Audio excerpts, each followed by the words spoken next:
15. Safi sana kupata fursa ya kucheza mpira pamoja na wana michezo mashuhuri duniani sio jambo dogo, na hasa mchezaji huyo akiwa ana CV kubwa ya usakataji wa kabumbu duniani kama Rio Ferdinand.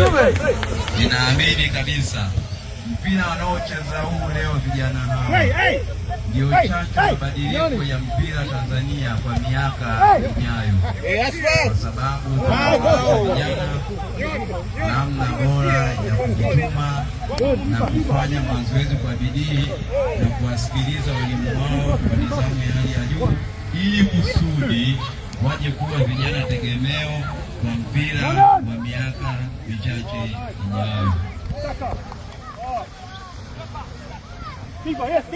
Bado anaendelea kufanya mazoezi na timu ya Academy ya Magnet chini ya miaka 11.